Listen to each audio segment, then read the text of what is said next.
AI কি হয় ভৱিষ্যতে মানুহৰ জববোৰ AI নোহোৱা কৰি পেলাব নেকি যোৱা 6-7 মাহৰ ভিতৰত এনেকুৱা ন প্ৰশ্ন আপোনাৰ মনত আহিছে চাগে 31 নৱেম্বৰ 2022 চন OpenAI এটা প্ৰডাক্ট লঞ্চ কৰে ChatGPT আৰু এই ChatGPT বৰ্তমান সময়ৰ ৱৰ্ল্ডৰ ফাৰ্ষ্ট ফেমাছ হোৱা টুল হয় লঞ্চ হোৱাৰ মাত্ৰ 5 দিনৰ ভিতৰতে 1 মিলিয়ন আৰু ৰিসেন্টলি মাৰ্চ মাহৰ ডেটাৰ মতে 1.16 বিলিয়ন মানুহে এই ChatGPT ইউজ কৰে চাওক এতিয়ালৈকে মানুহে কৰা বহুত কাম এই AI বোৰে নোহোৱা কৰিলে উদাহৰণস্বৰূপে আমি যদি ধৰক এই ChatGPT কথা ক'বলৈ যাওঁ তেনেহ'লে ChatGPT already script writer copy writer বা ষ্টৰী টেলাৰ আদি নিচিনা জববোৰ নোহোৱা কৰিলে এইটো কথা সঁচা যে ভৱিষ্যতলৈ গৈ মানুহৰ মেক্সিমাম জব এই AI কৰা আৰম্ভ কৰিব আৰু ইয়াৰ লগতে এটা প্ৰশ্ন আহে যে মানুহে কৰা সকলোবোৰ কাম যদি AI কৰা আৰম্ভ কৰে তেনেহ'লে মানুহে কি কৰিব মানুহ সকলো কাম মানুহ সকলো চাকৰি বা মানুহ সকলো জব ধৰক এই AI বোৰে লৈ ল'ব তেতিয়া মানুহৰ কি হ'ব মানুহবোৰ একেবাৰে জবলেছ হৈ যাব নেকি নে মানুহে কৰা একো কামেই বাকী নাথাকিব আৰু আজি আমাৰ এই ভিডিঅ'টোত আমি এই প্ৰশ্নবোৰৰ উত্তৰৰ বিষয়ে আলোচনা কৰিম গতিকে আহক আজি কিছু নতুন কথা শিকো আৰু ভিডিঅ'টো আৰম্ভ কৰোঁ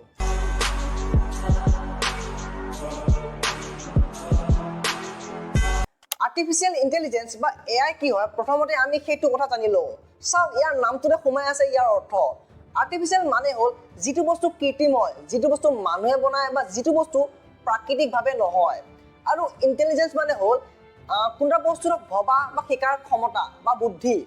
অৰ্থাৎ মানুহৰ বনোৱা যিটো বস্তুৱে মানুহৰ নিচিনাকৈ ভাবিব মানুহৰ নিচিনাকৈ কামবোৰ শিকিব বা মানুহৰ নিচিনাকৈ কামবোৰ কৰিব পাৰে সেই বস্তুটোকে কোৱা হয় আৰ্টিফিচিয়েল ইন্টেলিজেন্স বা AI বুলি ChatGPT বা আৰ্টিফিচিয়েল ইন্টেলিজেন্সে মানুহে কৰা যিকোনো কামেই অতি কম সময়ৰ ভিতৰতে আৰু অতি সহজে কৰিব পাৰে উদাহৰণস্বৰূপে আমি যদি ChatGPT কথা ক'বলৈ যাওঁ তেনেহ'লে ধৰক ChatGPTয়ে এটা কালৰ লিৰিক্স হোক বা কোনোবা স্ক্ৰিপ্ট হোক প্ৰায় 2-3 ছেকেণ্ডৰ ভিতৰতে নতুনকৈ বনাই দিব পাৰে যাৰ বাবে নেকি এইটো আশা কৰা হৈছে যে 2030 চনলৈ এনেকুৱা ধৰণৰ জববোৰ একেবাৰে পৃথিৱীৰ পৰা নোহোৱা হৈ যাব আৰু এইটো এটা অনুমান কৰা হৈছে যে প্ৰায় 40% মানুহৰ জব এই পৃথিৱীত থকা 40% মানুহৰ জব নোহোৱা হৈ যাব যিবোৰ মানুহে নেকি কমকৈ পঢ়া শুনা জানে বা যিবোৰে নেকি ধৰক টেকনলজিৰ কথা ইমানকৈ বেছি নাজানে এইটো কথা সঁচা যে ভৱিষ্যতে গৈ মানুহৰ সকলোবোৰ কাম AI বা ধৰক ChatGPT নিচিনা টুলবোৰে কৰা আৰম্ভ কৰিব বা ৰবটবোৰে কৰিব কিন্তু সেইখিনি সময়ত মানুহবোৰে কি কৰিব বাৰু মানুহবোৰ একেবাৰে জবলেছ হৈ যাব নেকি ইতিহাসৰ ফালৰ পৰা যদি আমি চাবলৈ যাওঁ তেনেহ'লে আমি এইটো কথা গম পাম যে যদি কোনোবা সেক্টৰত জব যায় তেনে তাৰ অপজিটত এটা নতুন সেক্টৰ নতুনকৈ জবৰ ক্ৰিয়েশ্যন হয় বা নতুনকৈ জব ওলায় আগতে ভাৰতৰ মেক্সিমাম মানুহ খেতি বাতি কৰিয়ে জীৱন নিৰ্বাহ কৰিছিল বা ভাৰতৰ মেক্সিমাম মানুহ খেতি বাতি কৰিয়ে ঘৰখন চলাইছিল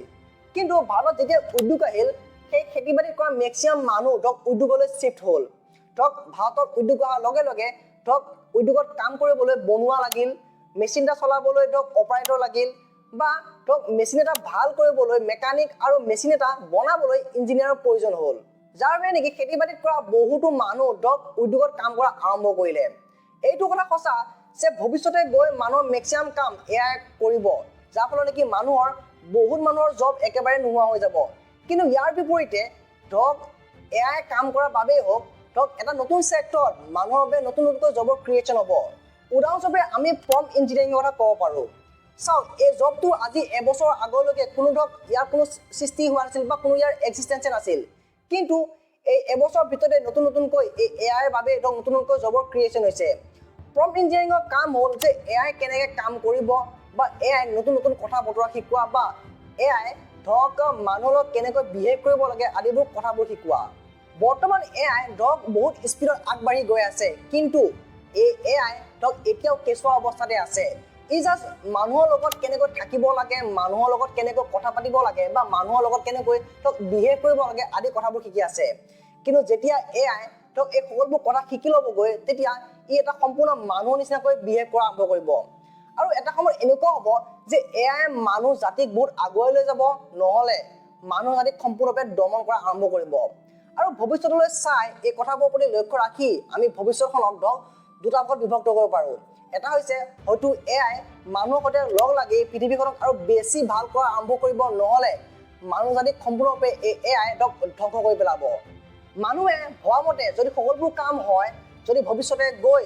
মানুহে AI যেনেকুৱাকৈ ডেভেলপ কৰিম বুলি ভাবিছে যদি এআই যদি তেনেকুৱাকৈ যদি ডেভেলপ হয় তেনেহ'লে ভৱিষ্যতে গৈ মানুহে কৰা সকলোবোৰ কাম এআই কৰা আৰম্ভ কৰিব আৰু মানুহে জাষ্ট আৰাম কৰিব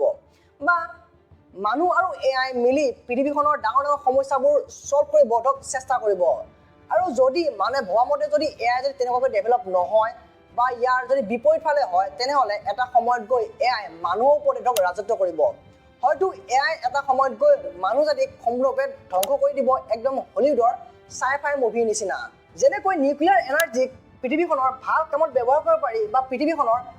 ধ্বংস কৰিবলৈ ব্যৱহাৰ কৰিব পাৰি ঠিক তেনেকৈ এআইকো এখন বেছি ভাল পৃথিৱী বনাবলৈ ব্যৱহাৰ কৰিব পাৰি বা পৃথিৱীখনক ধ্বংস কৰিবলৈ ইয়াক ব্যৱহাৰ কৰিব পাৰি আপুনি ৱৰ্ল্ডৰ টপ 5টা কোম্পানীৰ নাম ভাবক লাগে কি ফেচবুক হওক গুগল হওক মাইক্ৰসফট হওক বা হওক এপল সব এই গোটেইকেইটা কোম্পানীয়ে টেকনলজিৰ লগত জড়িত কোম্পানীয়ে হয় গতিকে ভৱিষ্যতে গৈ এই টেকনলজিৰ লগত জড়িত মানুহৰ জব কেতিয়াও নাযায় টেকনলজিয়ে সদায় নতুন নতুন জব সৃষ্টিহে কৰে কাৰণ টেকনলজি সদায় আপডেট হৈ গৈ থাকে গতিকে বেলেগ সেক্টৰত মানুহৰ জব গলেও এই টেকনলজিৰ লগত লাগি থকা মানুহ বা টেকনলজি সেক্টৰত মানুহ কেতিয়াও জব নাযায় কাৰণ টেকনলজি সদায় নতুন নতুন জব সৃষ্টিহে হৈ থাকে এইটোৱে আছিল যে ভৱিষ্যতলৈ গৈ মানুহ সকলোবোৰ কাম যদি এআই বোৰে কৰা আৰম্ভ কৰে মানুহ সকলোবোৰ কাম যদি ৰবটবোৰে কৰা আৰম্ভ কৰে তেনেহ'লে মানুহবোৰ একেবাৰে জবলেছ হৈ যাবগৈ নেকি আশা কৰিছো আজিৰ এই ভিডিঅ'টোৰ পৰা আপোনালোকে কিছু অলপ নতুন কথা হ'লেও শিকিব পাৰিলে যদি ভিডিঅ'টো চাই ভাল পালে তেনে ভিডিঅ'টো লাইক কমেন্ট শ্বেয়াৰ আৰু এনেকুৱা নিচিনা ইনফৰ্মেটিভ আৰু এডুকেশ্যনেল ভিডিঅ' চাই থাকিবলৈ এই চেনেলটো সাবস্ক্ৰাইব কৰিব নাপাহৰিব পৰৱৰ্তী ভিডিঅ'ত লগ পোৱাৰ ধন্যবাদ জয় আই অসম